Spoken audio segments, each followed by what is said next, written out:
The topic of today's talk is acceptance of things as they really are. A lot of meditators like to say, just accept things as they really are and come back to the breath. Well, it's not that easy, isn't it? There are a lot of things that as a layperson or even as monks we have to consider and reflect and evaluate in terms of concepts and other criteria, other value systems. So it's more than just the in-breath and the out-breath. And so to accept things has become sort of a cliche these days, not only among Buddhists, but also in counseling and in psychotherapy. In fact, there is one particular type of psychotherapy called acceptance and commitment therapy, which originated in the UK, and it seems that it's now sweeping the world of psychotherapy in a big way. This ACT, acceptance and commitment therapy, makes use of mindfulness. And I've actually talked about this in some of my talks. If you have listened to some of my CDs, you could perhaps know what it's all about. Anyone of you here who has listened to any of my audio CDs remember ACT? You do? How many of you remember? Very few. ACT is acceptance commitment therapy, or acceptance and commitment therapy, developed in the UK, and is a bit different from mainstream psychotherapy. First of all, because mainstream psychotherapy is based on this premise that there is such a thing as psychological normality, which means that most people are normal psychologically, and those who are neurotic or psychotic are considered abnormal. So their premise is that basically human beings are psychologically balanced and normal.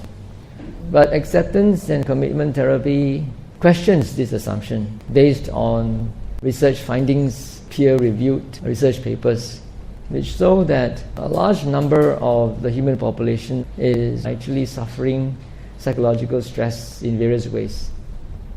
And depression is one of the most debilitating diseases, you could say, or illnesses that is sweeping the world right now. There are also many research papers that show that people suffering from psychological stress are increasing every day, and they feel that the assumption of mainstream psychotherapy is faulty.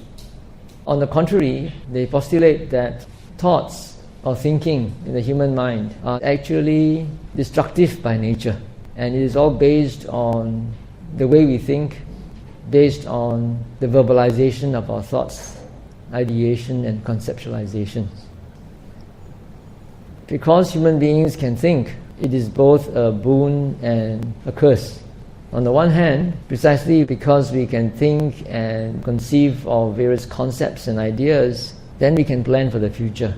We can come up with making advances in technology that are supposed to make life more convenient for us, but also more complicated and more stressful. On the other hand, animals are not able to think, or they feel that animals don't think. But I think that animals do think, but in a very elementary way. Animals also have concepts. If you study their behavior, you will know that they have pride and ego, and they also have territorial aggression.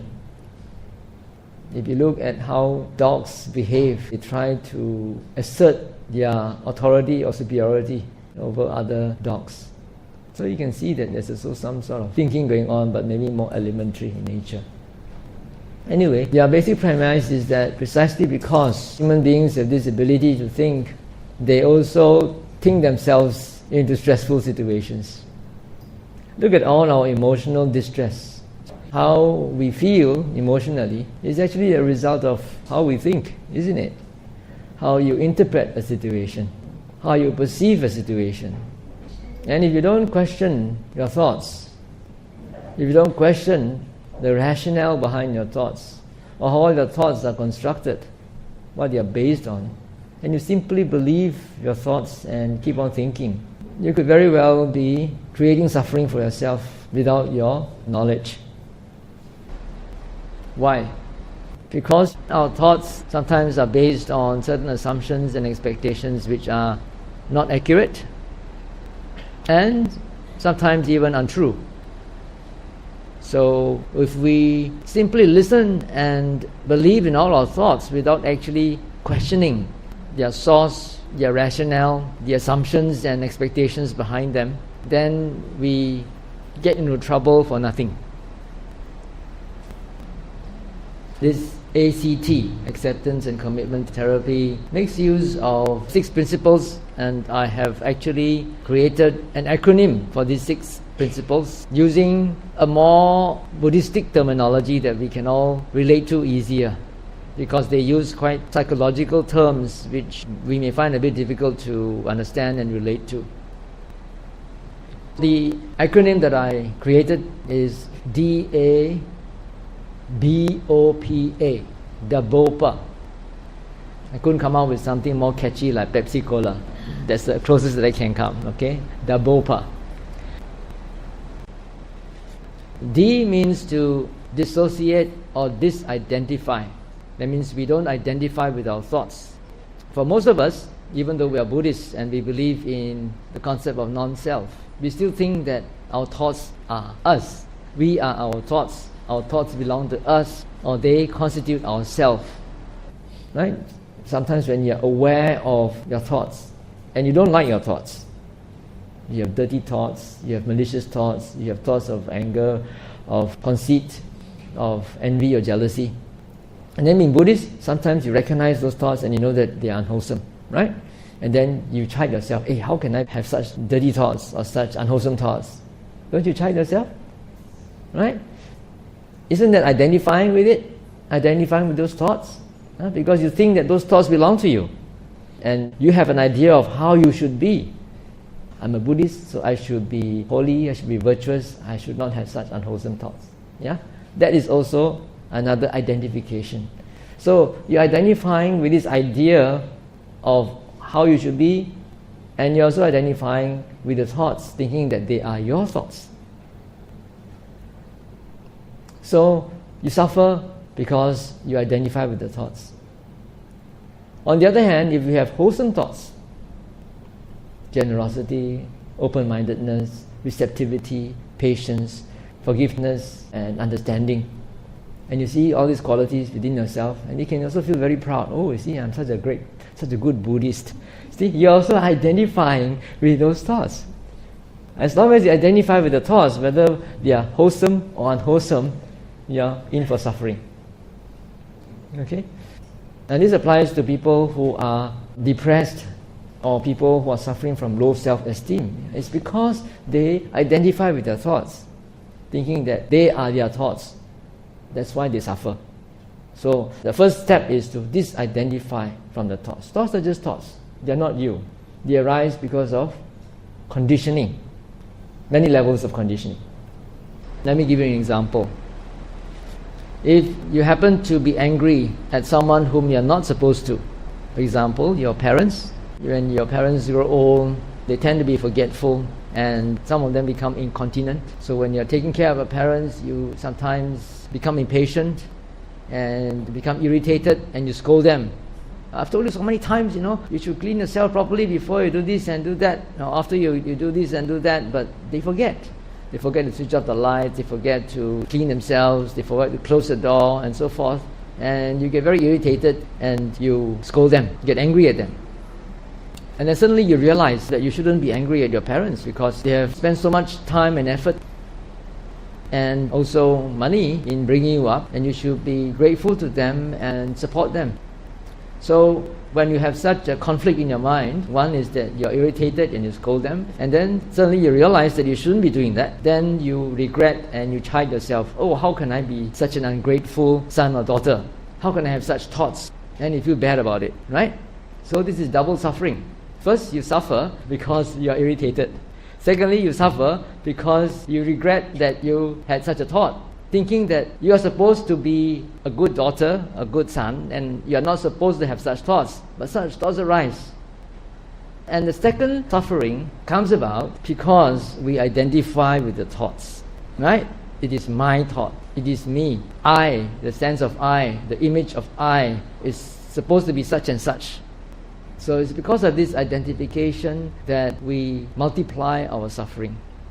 In the first place, being irritated also comes about because of certain assumptions and expectations.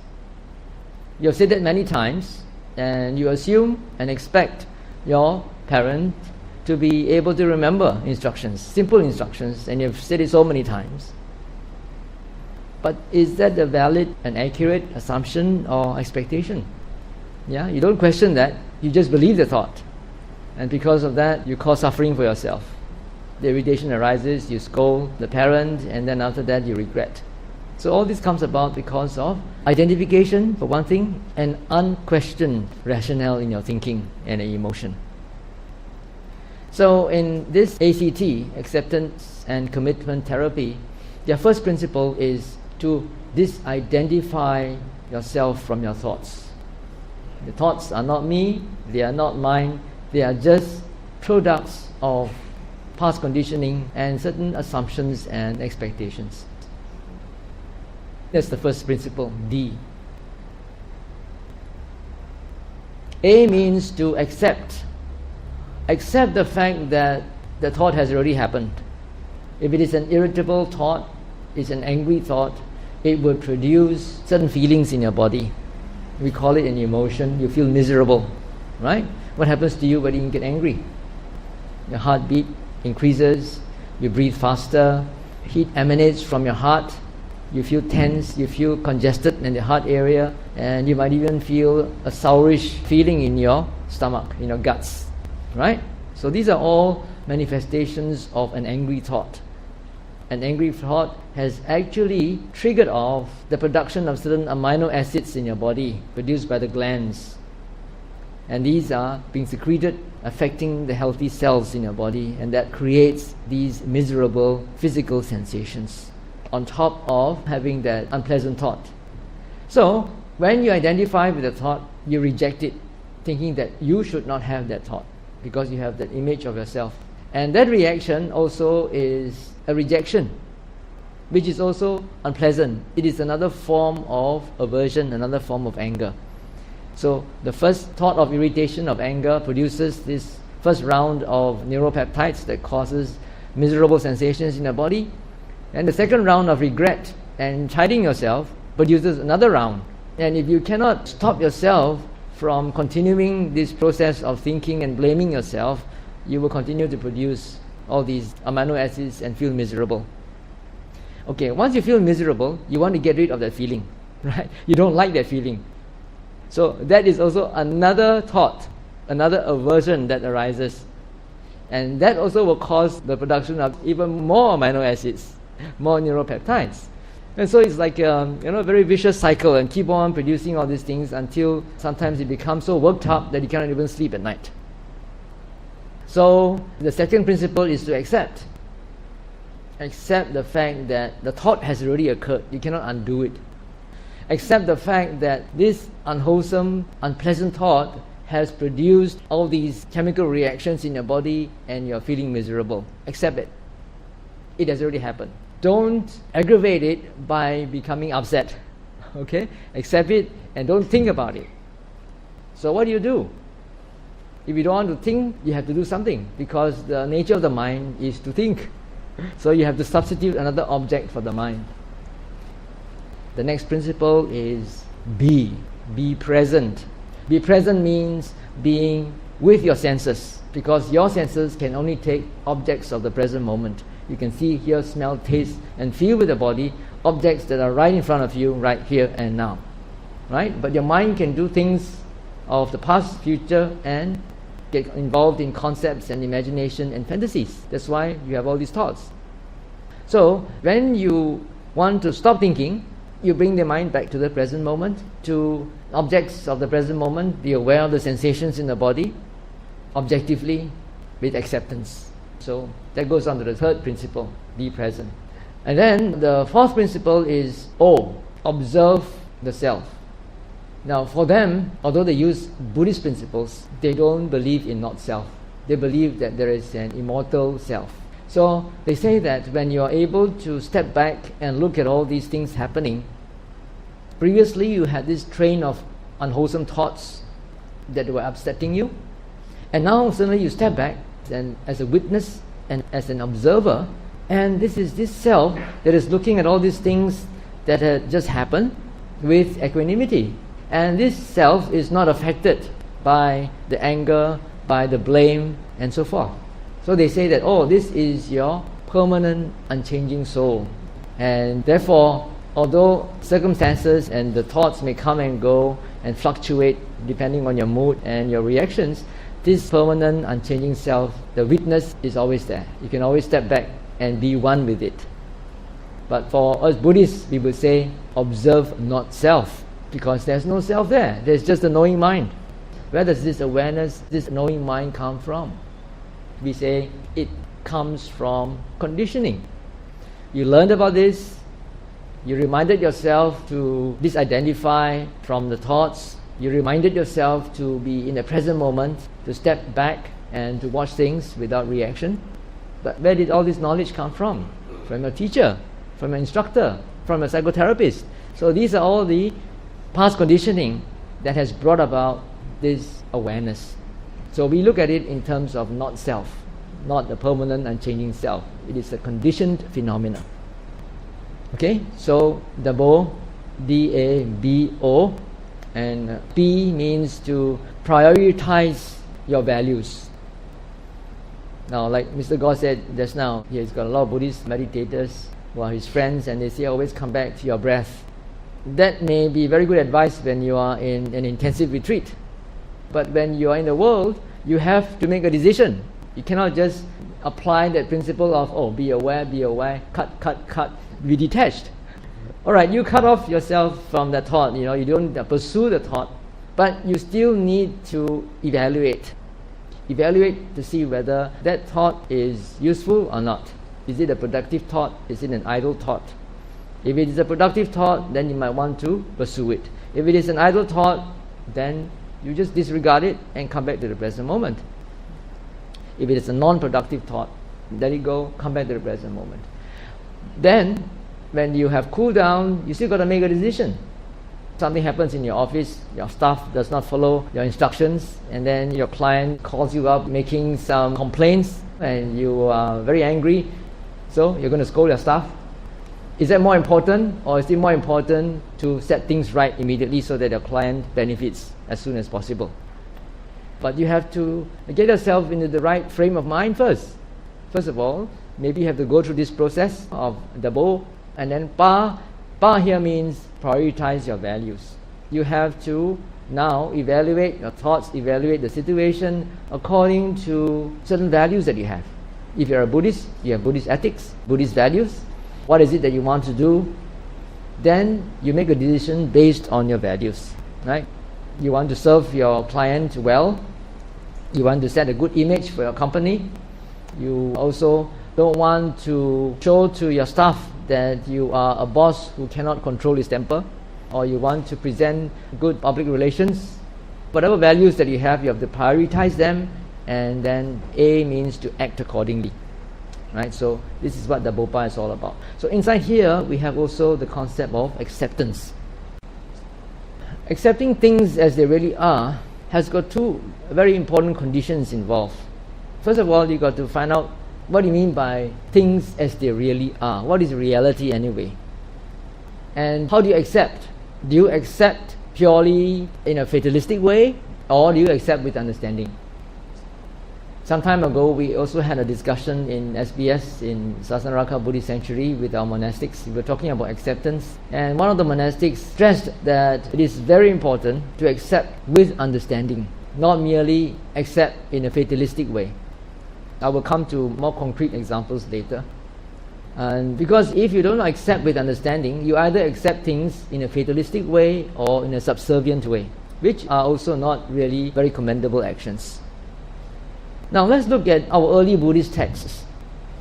In our early Buddhist texts, there's no such phrase as accepting things as they really are.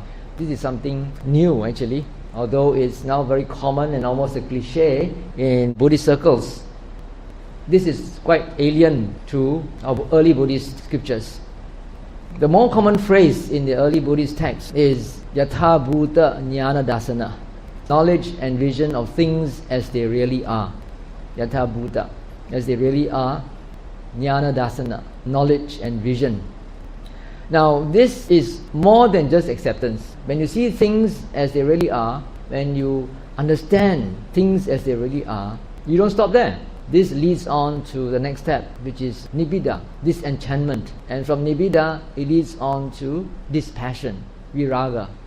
And from viraga, it will lead to liberation, vimutti.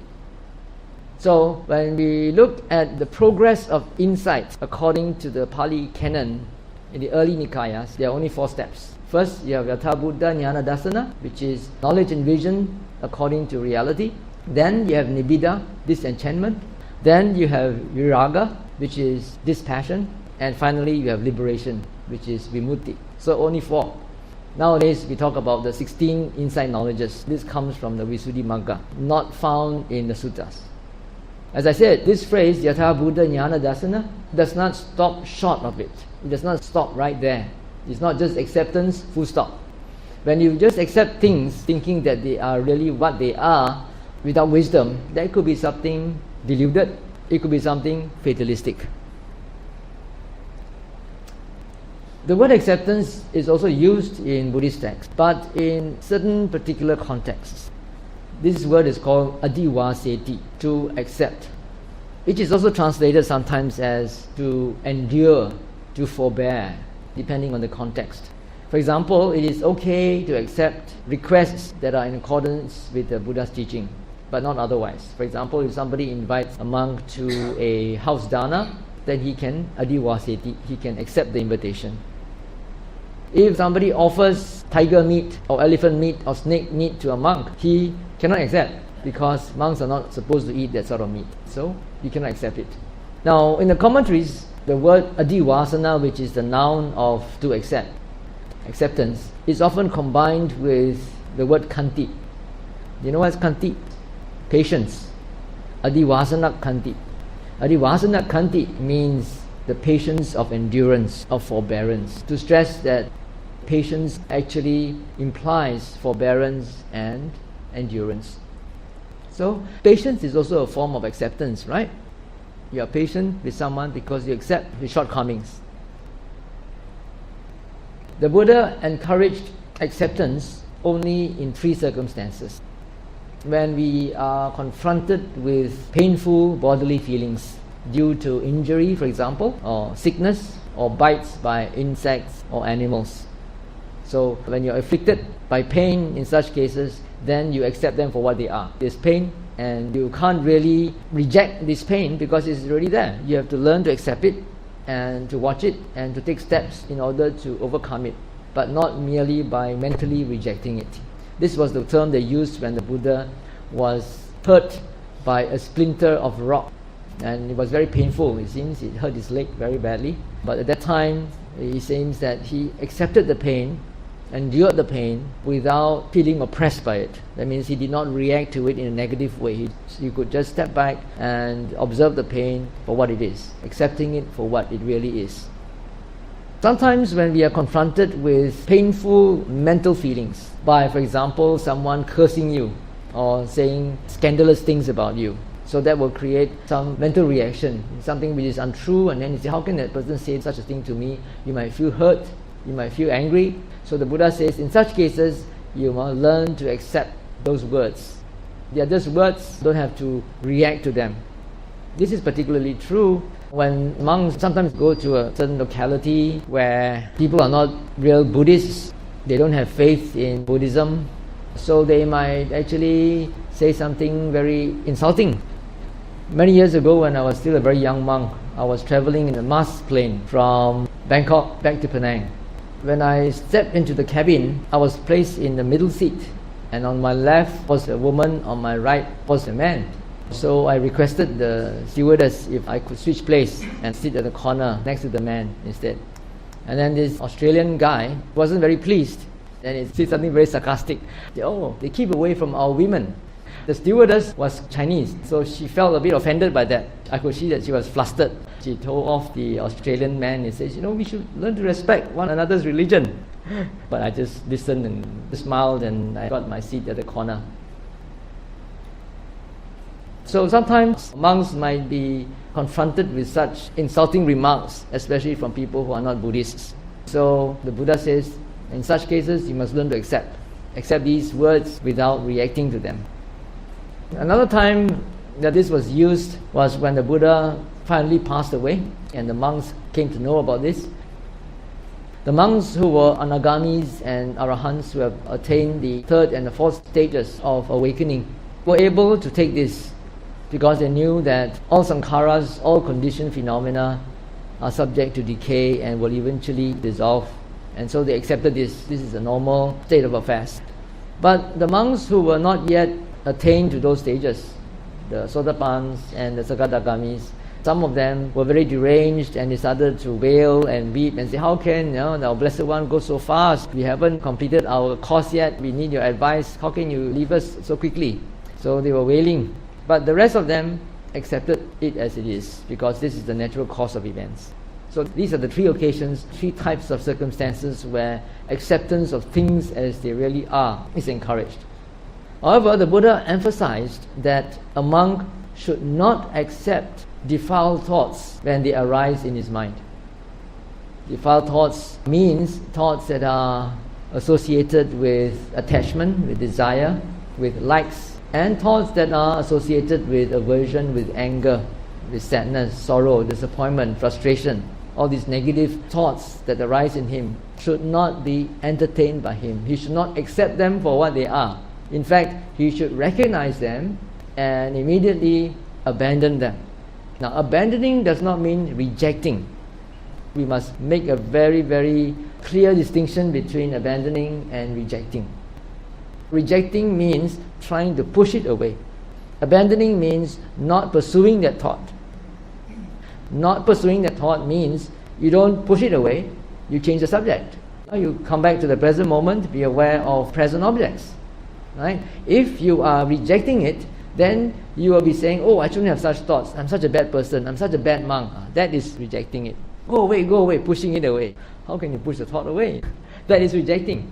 Abandoning means not pursuing it, not entertaining it. Immediately recognizing that it is an unwholesome thought and then coming back to the present moment or to your meditation object, whatever it is. So, as I said in the beginning just now, the phrase acceptance of things as they really are has a catch there, because what do you mean by things as they really are? What is reality? What is your understanding of reality? Because there are so many levels of reality. Do you know, neuroscientists have found out that our brain is actually exposed to millions of bytes of information, but it can only process a very, very small percentage of it. Do you know, for example, that our frequency range that we can hear is very limited? When you blow a dog whistle, the dog can hear, but you can't.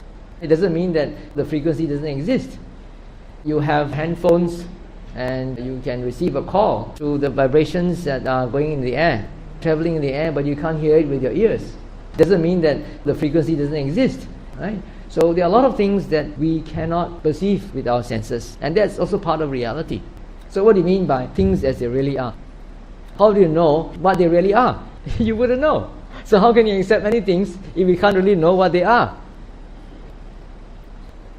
Right, so let's look at reality in terms of a range. We have low-end reality and a high-end reality. Buddhists talk about the ultimate reality, particularly Theravada Buddhists, based on the Abhidhamma. They call it Paramatta Satcha. And they call conventional reality as Sammuti Satcha. Satcha means truth or reality.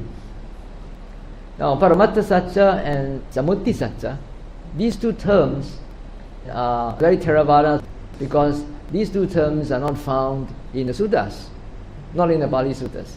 In fact, when I look at the Satipatthana Sutta, the discourse on the establishments of mindfulness, which is supposed to be a treatise or discourse on how to practice vipassana, the word vipassana is not even mentioned in that sutta, for one thing. And secondly, the Buddha never made any distinction between Paramatta and Sammuti Satcha in the sutta. There is a combination of concepts and so-called ultimate reality. According to the Theravada Abhidhamma, ultimate reality means only 4 things: Rupa, Citta, Cetasika, and Nibbana. Rupa is form or materiality. Form not necessarily only in what we see, but in what we can perceive through our 5 senses. All these are under Rupa. Then we have mind, consciousness, and Cetasika, mental factors, states of mind that are associated with our consciousness. And then finally we have Nibbana, the ultimate reality that goes beyond life and death, which is the ultimate happiness, the greatest peace. So these are the 4 ultimate realities. In order to reach or arrive at Nibbana, one has to contemplate the first 3 realities, first 3 ultimate realities: Rupa or form or materiality, mind and mental factors. Why? Because according to the Abhidhamma, these are conditioned phenomena, and they are also conditioning phenomena. They are conditioned into existence, and they also condition other conditioned phenomena. So they are conditioned as well as they condition. That's one thing. And because they are conditioned phenomena, they exhibit the 3 characteristics, the 3 universal characteristics of anicca, dukkha and anatta: impermanence, suffering and not self. So if we keep on looking at these 3 ultimate realities in terms of anicca, dukkha, anatta, then eventually we see them according to what they really are. This is what we call yatha bhuta jnana dasana, knowledge and vision according to reality. We see them according to their true nature of arising and passing away from moment to moment, and being unsatisfactory because they are beyond our control. And they are also anatta, not self, because they don't have any independent self-existence. They always occur dependent on causes and conditions. They are not independent, they are always changing all the time. So when we see that, then this leads on to disenchantment. Because we see that everything is arising and passing away from moment to moment, is unsatisfactory, there's no self there, then we no longer cling anymore, we no longer crave. And we become disenchanted, wearied by all these things. And when we are weary, then we have dispassion, we let go. And when we let go, then we can be liberated from the clutch of these defilements. Now this stresses very much on experiential knowledge and vision. It's very obvious, isn't it? Because all of you know that everything is impermanent. You know that when you are born, you will die one day, you will get sick. Right? You know also that things don't last. And yet, when your favorite vase falls to pieces, you scratch your brand new car, don't you feel heartache? You feel very disappointed or angry or upset because things don't go according to what you expect them to. But that expectation is actually a delusion, isn't it? Because you know that everything is impermanent. You know only intellectually, but you don't really experience them from moment to moment in all aspects of your life. So if you're able to maintain a continuity of awareness regarding the impermanence, unsatisfactoriness and not selfness of your mind, of mental states, of your sense objects, then this will lead to knowledge and vision of things according to reality, then to disenchantment, to dispassion, to letting go, and finally to liberation. So the whole path of learning to accept reality for what it is means that you got to have personal experience of it. And before you have the personal experience, you need to have the theoretical knowledge. If you don't study the Buddhist scriptures, you haven't heard any Dharma talks about these things, how would you be able to look out for them in this way? So the Buddha always said, it's important to first of all listen to the Dhamma, and then listen with proper attention, remember the Dhamma and put it into practice. Then only can you get results. Okay, according to the Abhidhamma, concepts such as names, shapes, direction, time, groupings, etc. do not exhibit the universal characteristics of anicca, dukkha, anatta. and they don't exhibit the characteristic of arising and passing away. Look at the name, a concept, for example. The concept itself does not actually exhibit the characteristic of arising and passing away. The thought does, of course, but not the concept. For example, name. The name of Tunku Abdul Rahman is still as fresh and as clear as it was when he still was alive. But he's already long dead, right? But his name is still there. His name doesn't disappear. As long as it is engraved somewhere and people can read the words, the name will still be there. It doesn't arise and pass away from moment to moment. So things like direction, north, south, east, west. You may use different words and different languages to name the directions, but they're still directions. Therefore, they say that apart from these three types of ultimate realities, sense objects, mind and mental factors, all these other things which are classified under conventional truths or concepts cannot be the object for vipassana. If you observe them, you can't see the three universal characteristics, and therefore it will not lead you to liberation.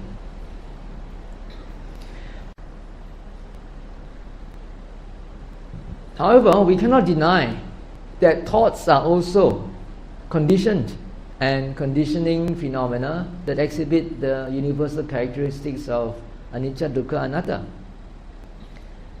Thoughts are not the mind. Thoughts are not mental factors. Thoughts are products of the mind, products of mental factors. And thoughts have a content, and the contents are all conceptual in nature. Right? Most of our thoughts are verbal in nature. We think in words or in pictures, and these are conceptual. But can we deny that what we think is a result of present circumstances and past conditioning? You cannot deny, right? For example, the other day, Brother Gaur was driving me to Lundu, and he saw a car in front of him. I cannot say the brand name because I'll be sued in court. He saw the car and then he said, "Oh, don't buy that sort of car. I got that sort of car and now it's in the workshop and I don't think ever it's going to work again." Okay, let's analyze those thoughts. Isn't that thought a conditioned phenomena? Right? How did it come about? That thought came about because he noticed the car in front of him. Right? Because his eyes caught sight of the car and he recognized the car, and that triggered off a memory of a similar car that he had. Alright? And that also triggered off a memory of the experiences he had with the car, and now the car is still in the workshop and he fears that it will not be of any use any longer. So because of that, he advised, don't buy that sort of car again. Never buy that sort of car because you're going to end up in the same way. Now this thought came about because of past conditioning. Something that happened in the past, you remember it, but it came about because it was triggered by a present circumstance. You saw it with your eyes. If you didn't see it, you wouldn't have thought about it. So that thought itself, although it is not the mind, it is not mental factor, it is still a conditioned phenomena, and it still exhibits the characteristic of anicca. It arises and passes away, right? And it also is unsatisfactory in the sense that you cannot control it. It just came by itself. And thirdly, it doesn't have an independent self-existence because it arose dependent on the eye in contact with the eye object, which triggered off a memory of some experiences that he had in the past. So it's all dependent. That thought is dependent on so many causes and conditions. So it is also sankhara. Okay, another example. Then Brother Gaur fetched me back from Lundu to KDV yesterday. And when he arrived, we were unloading our stuff, and then Sister Dhammika came, and then I noticed that both of them didn't address one another. So I felt a bit uneasy. But that is also a conditioned phenomena, right? Why did I have such a thought, and why did I feel uneasy? First of all, that thought came about because I noticed that they didn't address one another. They didn't greet one another. If I had been very busy unloading my stuff and I didn't notice this, that thought wouldn't have arisen. Firstly. Secondly, why should they greet one another? There's an assumption on my part that they should greet one another. Sometimes when you know each other so well, you don't have to greet each other. So my feeling of uneasiness came about because of the assumption that they should greet one another. Anyway, he didn't greet Bin also, my kapi, brother Bin. So maybe it's her nature, right? So my uneasiness came about because of all these assumptions. If I did not question my thought and looked into how this thought came about, I might feel uneasy for a long time. Hey, they should, actually they should, and they'll be keep on turning in my mind. Here's also another story that one of my devotees told me. He said he was listening to this sermon by an imam. Early in the morning, a man boarded the bus with his boy, his young child. They sat in the bus, and this child was wailing from the very moment they sat until they disembarked. So the imam said, if you were sitting in the bus, what would be your reaction? Different people will have different reactions. Some people might say, look at this man, can't even control his child and is causing such a nuisance, public nuisance. Doesn't he have any consideration? You might have these thoughts going on in your mind. You might even have half a mind getting up and spanking the child. How come the father is not taking any disciplinary action to silence him for the sake of the people in the bus? All these thoughts could have gone on in your mind. And even if these thoughts had gone on in your mind, and then later you find out that the child was crying so badly because the mother just passed away, then you will feel sorry, right? For having judged that person in that way. So look at this. This is also due to present circumstances and past conditioning. Why do you have such thoughts? Because the child is wailing and getting your attention. And why do you think that the father should do such things? Because you have been conditioned to think that people should be considerate. Parents should discipline the child for the sake of public consideration. A lot of times our thoughts arise because of these assumptions. And sometimes these assumptions are not true and they are not accurate. And if we do not inquire or question these assumptions and the rationale behind our thoughts, which are the cause for our feelings, then we suffer unnecessarily. So these are just some examples to show you that our thoughts, although they do not belong strictly to the category of ultimate reality as defined by the Abhidhamma, they are also conditioned phenomena. They also condition other conditioned phenomena.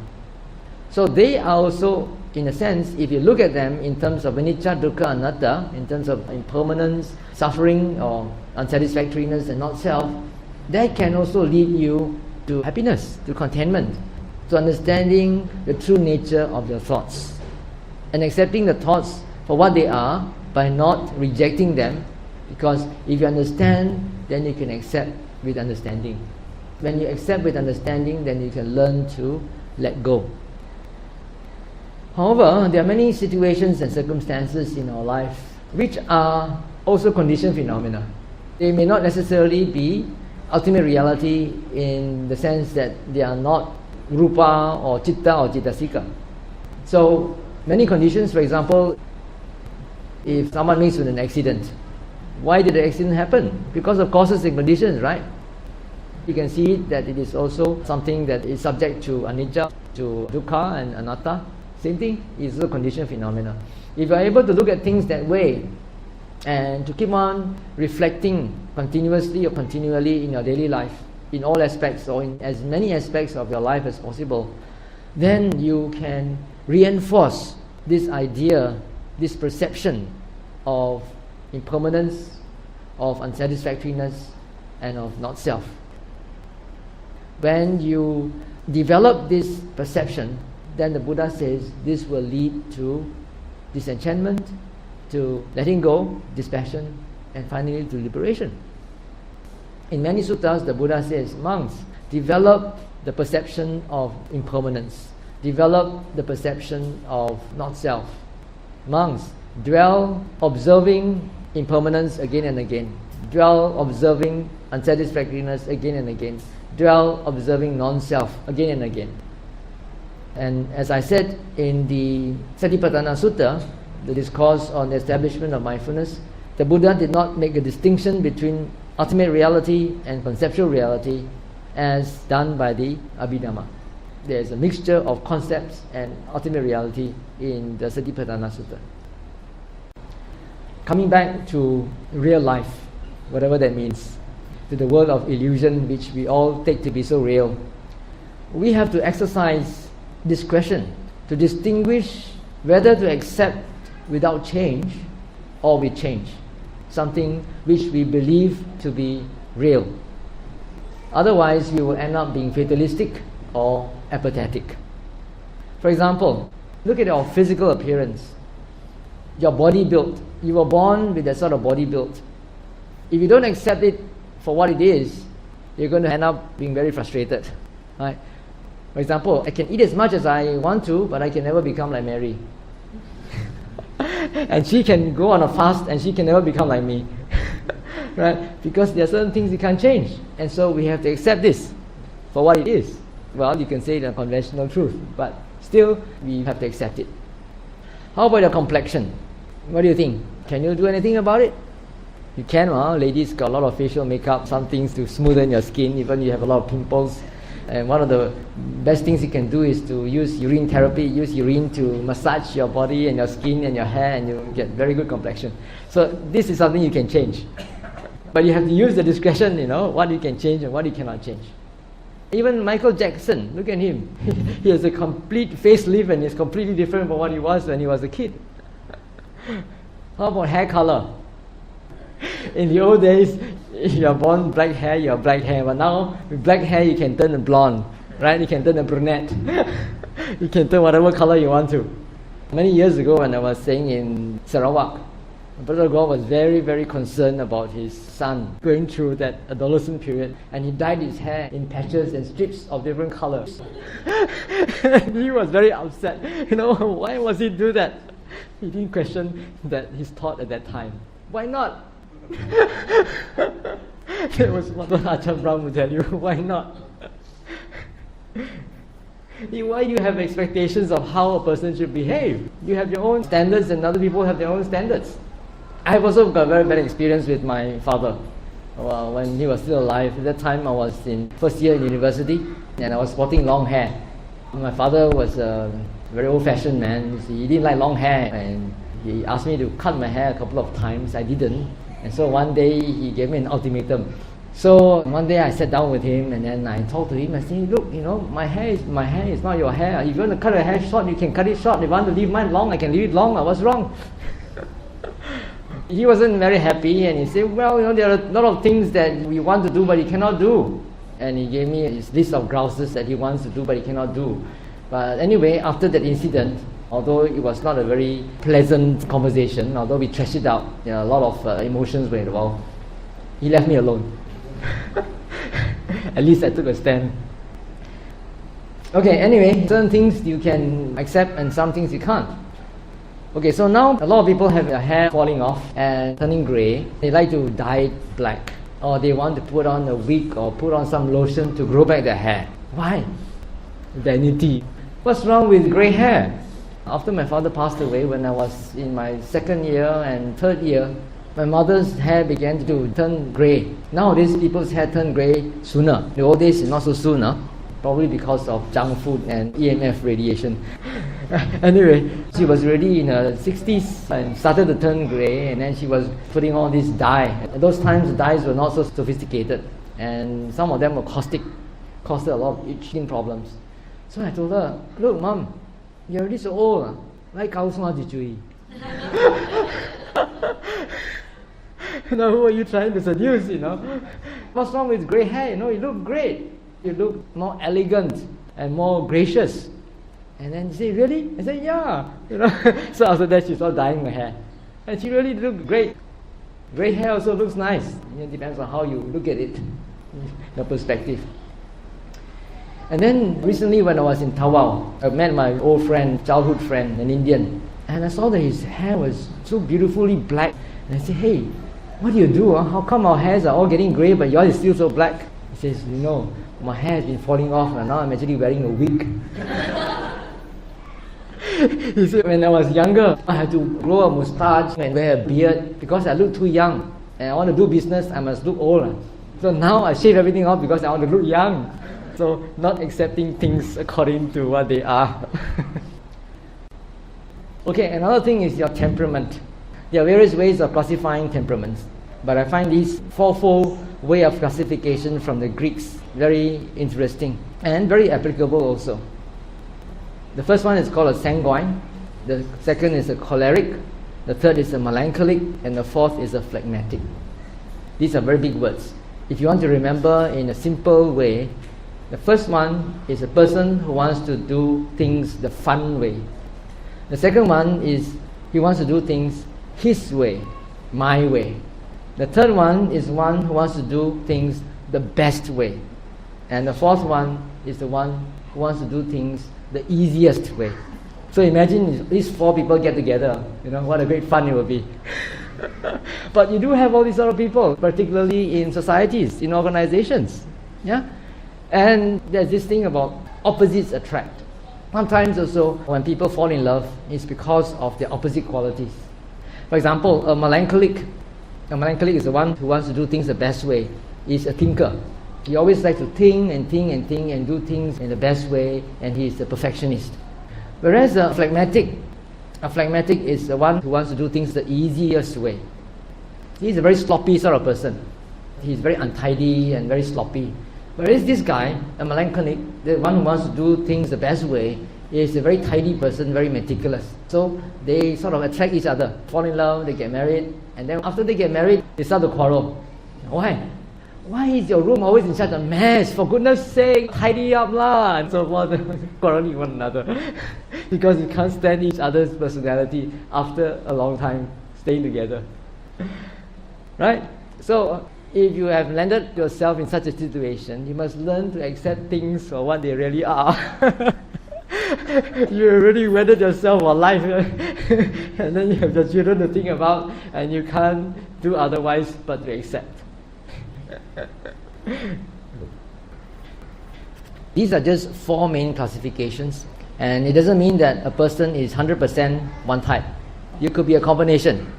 50% of this, 10% of this, 10% of that, and 20% of that.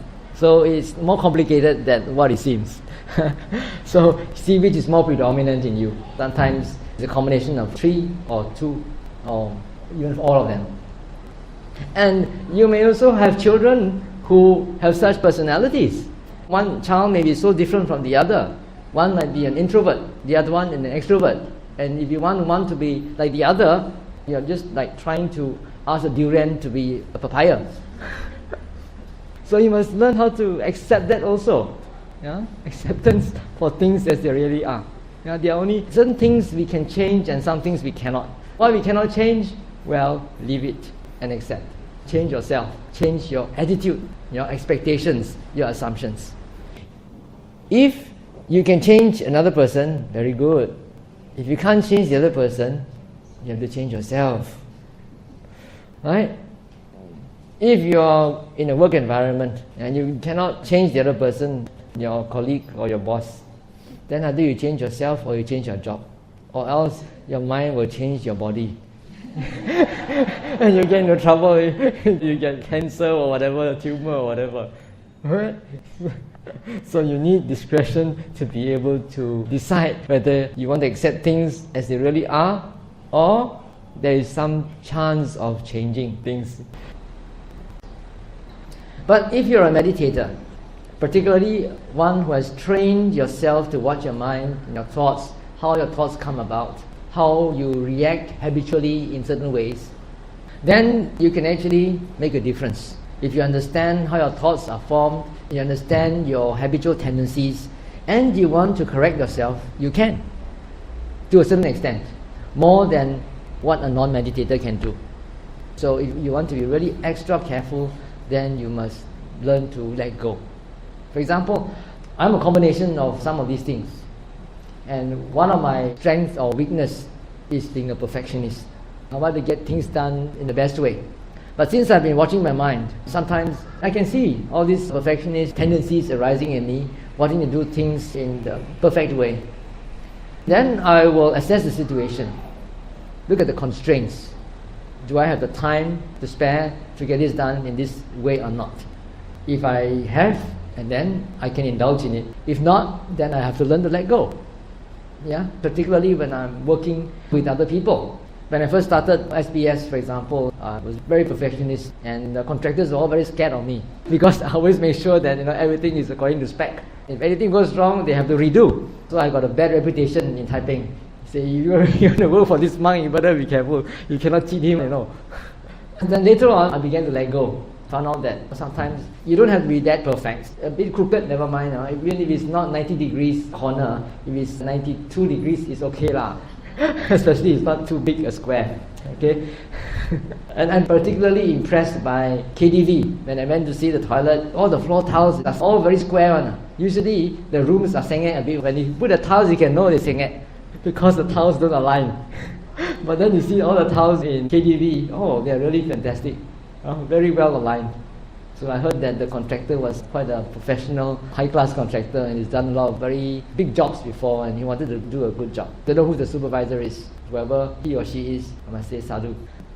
Okay, so another thing is I noticed that my students also have a combination of these 4 characters, and they are different, and I have to treat them differently. I cannot have the same standard. I have more than double standards. 4 standards. Some I will have to let go, some I don't, because he's by nature sloppy. You can't ask him to be otherwise. If I want to, I have to say that again and again and be patient about it. Sometimes another student is very perfectionist. When I want to get something done, he will try to do the best way. So he will take maybe 2-3 weeks to figure out to do it the best way. Sometimes I cannot wait for him. I just take it and do myself. I do it the hard way and I finish it in 1 day. Well, people are just born that way. You have to accept them for what they are. Particularly if you want to work with them. But sometimes because of personality clash, sometimes you really cannot work together, then it's best to separate. So this is also another thing. Brother Gaur was saying it would be good if we could unite all the English-speaking Buddhists in Kuching. Since we are such a small group and we are actually going around, the same group going around from one center to another, why not we just unite all and do things together? That's very idealistic. And that's a very commendable state of mind, very commendable thought. But we have to look at it. It is true that they are all split up now. It's true also that it will be good to unite them. What is the best way of doing it? Do you yourself have the capability of doing it? Or do you need some external sources to come and help? You have to explore various ways of doing it. If you want to be very fatalistic and apathetic, you say, well, there's a way it is, and let things be as they are. Right? That's accepting things as they really are. But that's being fatalistic about it. Right? If you want to be proactive and you want to seek constructive solution to that, then you have to come up with ideas how to do it. And to give you a tip, it is usually a charismatic monk who can do it. People tend to look up to monks, and if you are a charismatic and open-minded monk who is able to command the respect of a lot of people, then you can unite people. Otherwise, it's very difficult. You look at the country, it's the same, isn't it? How did Mao Zedong manage to unite the whole of China? Because of his personality. But nowadays also, you've got marketing. You got good personality, charisma, and you got good marketing also, it can work. So you can apply lots of techniques, modern techniques. Let's look at health issues. We have certain chronic ailments. Some people have chronic ailments that they cannot cure for years and years. Would you accept them for what they really are? That they are incurable? Or would you keep on looking for ways and means to cure yourself? Well, there are 2 ways of looking at this. You can accept things as they really are, in the sense that these chronic ailments, when they come, you don't reject them. But you don't stop there. You still try various ways and means to cure them. But when you have to go through the suffering, you have to endure and accept the suffering as it comes. You'll be surprised.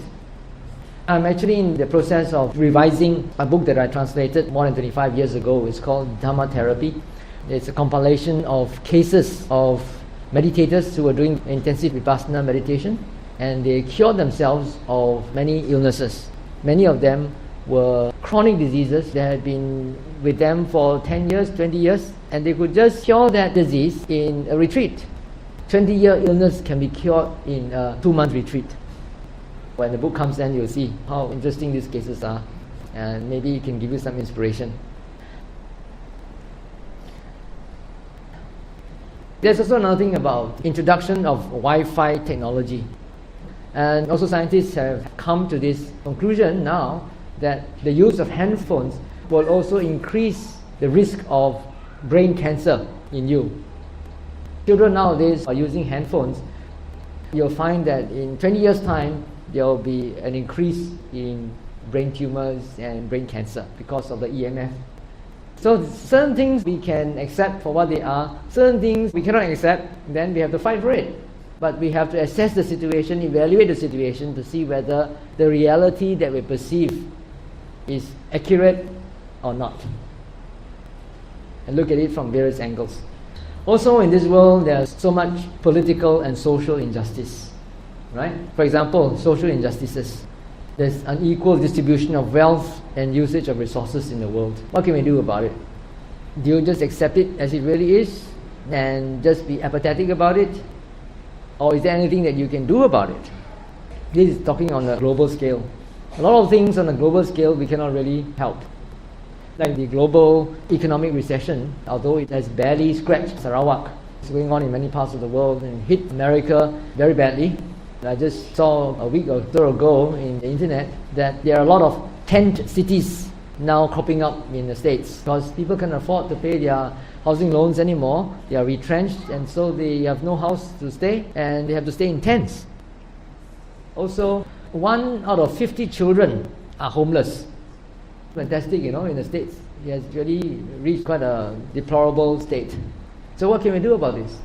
This is something very global. High economics, which is beyond our ability to do anything. So this is something that we have to accept. Yeah, this is what happened in the States, and that's what it is. What we can do for ourselves is to prepare for it if it does come here. Also, mindset. There's also a sort of fatalistic view that some scientists have about genes and DNA. They say that your whole life is programmed by your genes and your DNA, right? But to what extent are we programmed, and to what extent can we reprogram or reformat our DNA and genes? Someone posted this in the internet, in our e-group. It's an interesting article about the research findings of one scientist by the name of Dr. Bruce Lipton. In 1982, he began to examine the principles of quantum physics and how they might be integrated into the understanding of the cell's information processing systems. In the course of his research, he produced breakthrough studies on the cell membrane which revealed that the outer layer of the cell was an organic homologue of a computer chip, the cell's equivalent of a brain. So each cell actually has something like a brain in itself, a mini brain for each cell. His research at Stanford University's School of Medicine between 1987 and 1992 revealed that the environment operating through the membrane controlled the behavior and physiology of the cell, turning genes on and off.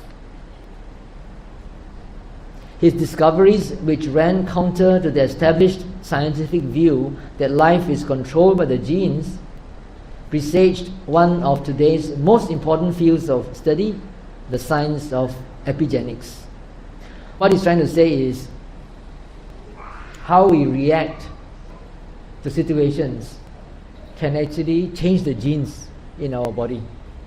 Rather than the genes controlling us, our mindset, our attitude, the way we respond and react to external stimuli will actually reshape or reprogram our genes. So it's so important to have mind development, to be able to watch your thoughts, see how your thoughts are formed, and don't simply believe all your thoughts.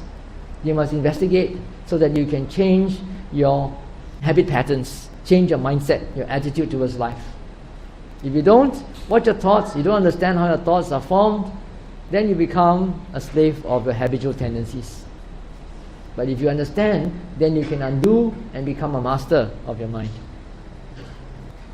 So, in conclusion, I would like to say that we cannot simply accept things according to our perception of what they really are, because our perception of what they are may not be what they really are, because our perception is limited by a lot of parameters. Our rationale, our data, our methodology may not really be sufficient enough to give us a true picture of what reality is. So we can only work according to our means. So before we accept our perception of what reality is, we have to first of all determine the level of reality that we are confronting. And then we have to evaluate to see whether it is within our scope to make any positive changes.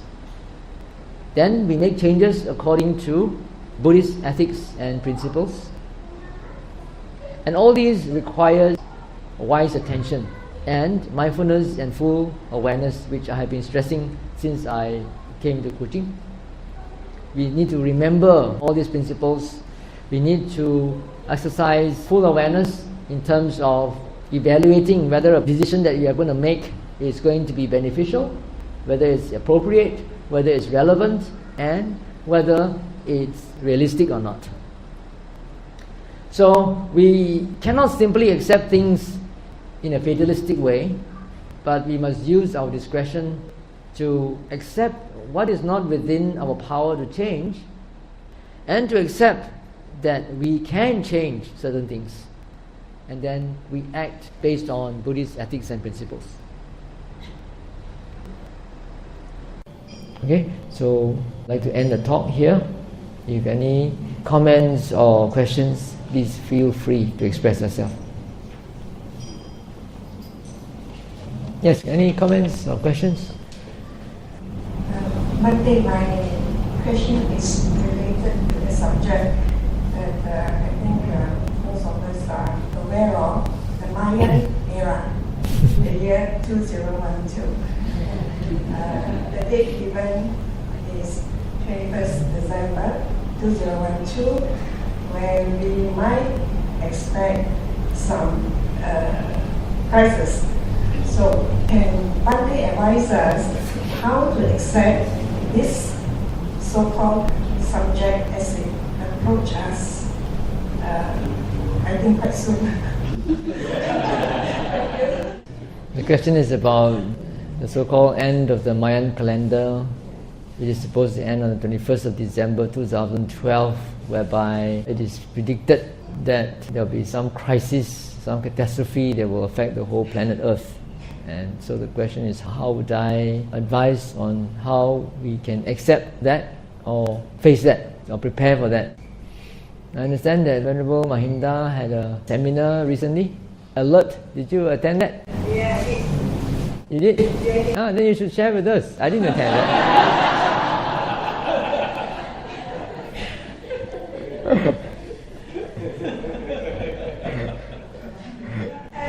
Probably in your spiritual, just your advice in the spiritual. Okay, my advice from the spiritual point of view. From the spiritual point of view, someone asked me whether I really believe that it will happen. And I said, I neither believe nor disbelieve that it will happen, but it is a possibility.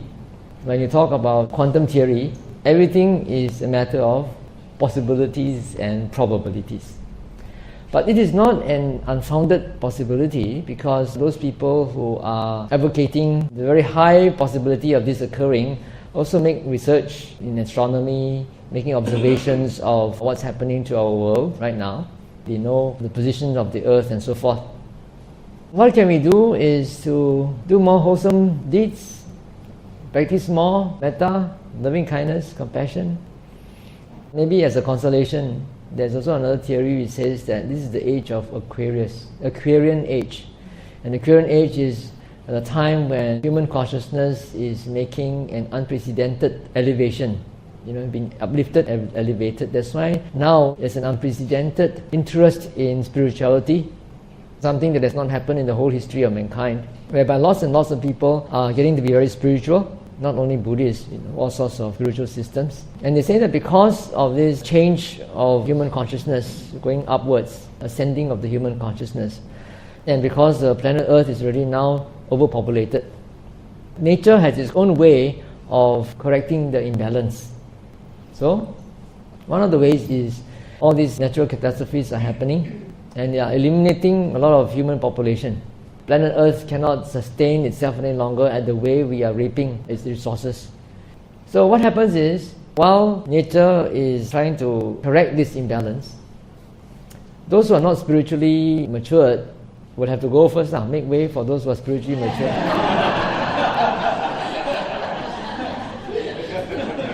So if you really